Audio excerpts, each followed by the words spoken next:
એટલે આપણે તો નવકારના 9 પદ છે. હું તમને 9 જ મુદ્દા આપું કે જો આટલા મુદ્દા હોય તો એના હાથમાં નેતૃત્વ નિરાંતે મુકાય અને પછી નિરાંતે નિંદર પણ માણી શકાય.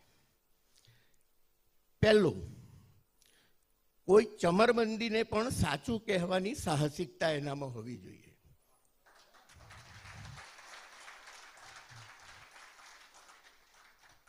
મેં એવા લોકોના હાથમાં નેતૃત્વ જોયું છે કે મેં તો મારે એની ને ભણાવે એની, કંઈ ન કરે. મારે નામ દઈને નથી વાત કરવી, પણ મુંબઈમાં વચ્ચે ઘણા વખત પહેલા યશોવર્મા મહારાજ સાહેબનો એક બહુ મોટો દુર્ઘટના બની હતી. અને ત્યારે અમદાવાદના એક આપણા બહુ મોભી વ્યક્તિને મેં કહ્યું કે આટલી મોટી દુર્ઘટના બની છે તો શું કરવું જોઈએ. એમણે કહ્યું, આપણે શું કરી શકીએ રોહિતભાઈ?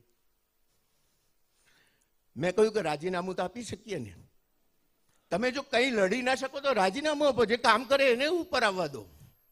તમે કામ પણ ન કરો અને રાજીનામું એ ન આપો તો કેમ ચાલે? એટલે મેં તો મારે નહીં ને ભણાવે નહીં એવા ન ચાલે. સાચું કહેવાની સાહસિકતા હોવી જોઈએ. આ નવકારનું એટલે નેતૃત્વના નવકારનું પહેલું પદ. એનું બીજું પદ, પારદર્શક અને કરકસરયુક્ત વહીવટી કુશળતા. ટ્રાન્સપરન્ટ, કશું એને વહીવટમાં કશું છુપાવવાનું ના હોય, આર્થિક વ્યવહારોમાં પારદર્શિતા હોય એ વાત. પછી છે પ્રામાણિકતા. એટલે આમ તો પેલાનો જ પેટા મુદ્દો પણ કહી શકાય. ચોથો પદ છે ચારિત્રવાન. હમણાં જ વાત થઈ. પણ મહેન્દ્રભાઈ, મારે તમને કેવું છે કે તમે બધું મને બોલાવે છે, ખોટો બોલાવે છે. અહીં આવ્યા પછી મેં જોયું ને, તો આ બધાને જોયા પછી તો એવું લાગે છે કે આ બધા જાણે જ છે કે આપણે કોના હાથમાં નેતૃત્વ મુકાય. એ કોઈ ચારિત્રહીન વ્યક્તિના હાથમાં નહીં મૂકે, કોઈ દુષ્ચરિત્રના હાથમાં નહીં મૂકે. બધા સમજદાર છે, એજ્યુકેટેડ છે, ઉદ્યોગપતિ છે. મને નથી લાગતું, ના, સૂતા નથી, સૂતા હોવાનો ઢોંગ કરીને બેઠેલા છે.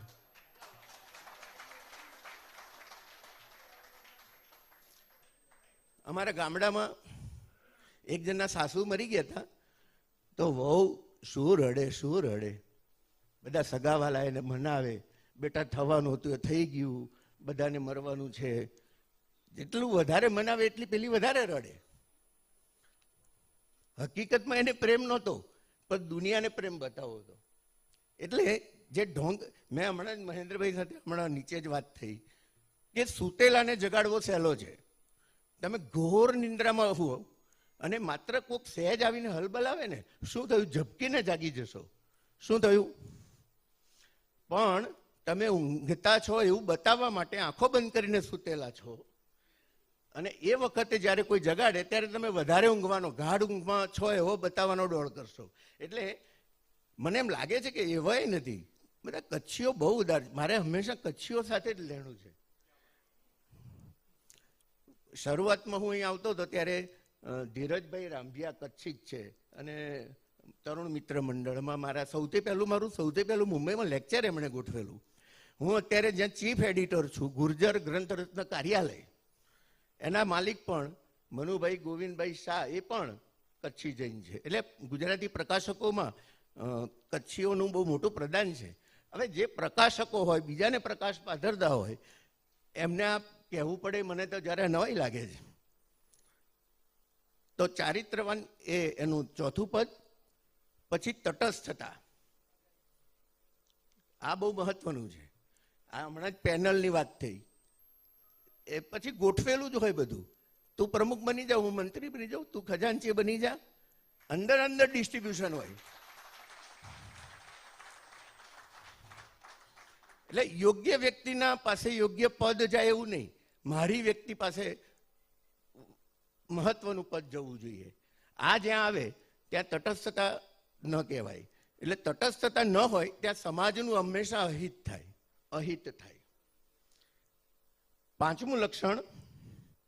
છઠ્ઠું, ભવિષ્યને જોવાની અગમ દ્રષ્ટિ અથવા એની ક્ષમતા, દીર્ઘ દ્રષ્ટિતા. ગઈકાલની વાત તો વાસી થઈ ગઈ, આજની વાત વર્તમાનની છે.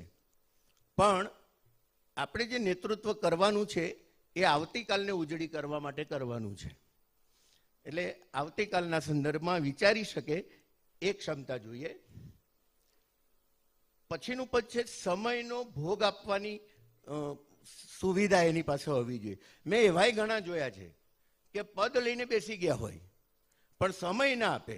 એ પોતાના વ્યવસાયમાં રચ્યા પચ્યા હોય, જે પદ ઉપર બેઠા હોય સંસ્થાના, એના કોઈ કાર્યક્રમમાં એને કોઈ રુચિ જ ન હોય. અને હોય તો કેટલું કે ભાઈ ચલો પર્યુષણ પૂરા થાય તે તપસ્વીનું બહુમાન કરવાનું છે, પરીક્ષાઓ પતી ગઈ છે તેજસ્વી વિદ્યાર્થીઓનું બહુમાન કરવાનું છે, બસ આ કામ પૂરું થઈ ગયું. નવું કંઈ કરવું જ નથી. આયોજનમાં બસ એ જૂની ઘરેડ પ્રમાણે ચાલવું છે. તો એ નહીં, સમયનો પોતાનો ઉપયોગ ભોગ આપીને પણ નવા રચનાત્મક કાર્યો તરફ જવું જોઈએ.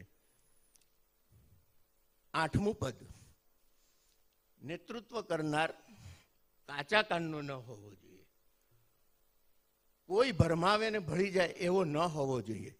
કોઈ વાત કરે, કોઈના વિશે સાચી ખોટી જે કરે અથવા એની સમજણ પ્રમાણે કરે, ત્યારે આપણે આપણી વિવેક બુદ્ધિથી એનો તટસ્થ રીતે અભ્યાસ કરવો જોઈએ અને પછી એ અંગે જે યોગ્ય કરવા જેવું હોય એ કરવાનું હોય. 9મું અને છેલ્લું પદ મારી દ્રષ્ટિએ દુરાચારી ન હોવો જોઈએ. સદાચારી ન હોય ને તો ચાલે, પણ દુરાચારી તો ન જ હોવો જોઈએ. હવે જે વ્યક્તિમાં આ 9 પાત્રતાઓ ન હોય એણે કોઈ પણ પ્રકારનું નેતૃત્વ સ્વીકારવા તૈયાર ન થવું જોઈએ. અને તૈયાર થાય, ઘણાને અભરખા હોય, એ પોતાની અપાત્રતાઓ, કુચરિત્રતા એ ઢાંકીને પણ સમાજને ક્યાં ખબર છે કે હું કેવો છું, મારા બધા ઓળખીતા છે, મને તો વોટ મળવાના જ છે, મારો પ્રભાવ છે, એમ માનીને પણ જો કોઈ ખોટી વ્યક્તિ પદ લેવા માટે આવે તો સમાજે સમજણપૂર્વક અને સંગઠિત થઈને એનો બહિષ્કાર કરવો જોઈએ, એને નિરાશ કરવો જોઈએ. પણ આવું થાય ક્યારે? અહીં તમે જોજો, આ ભાઈ જેમ શાયરીઓ બોલતા હતા એવી મેં પણ એક લખેલી છે શાયરી કે અરીસા વેચવા છે, દર્પણ વેચવા નીકળ્યા છે, અરીસા વેચવા છે, ખરીદશે કોણ? અરીસા વેચવા છે, ખરીદશે કોણ? મોહરા વેચો, અહીં ખરીદશે સૌ.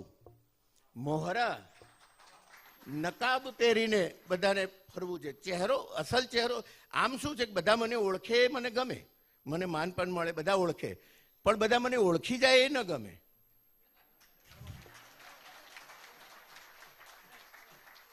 જો મને ઓળખી જાય ને તો પછી પાસે ન બેસે. એટલે બધા ઓળખે દૂરથી તો સારું છે, પણ ઓળખી જાય એ આપણને પરવડતું નથી.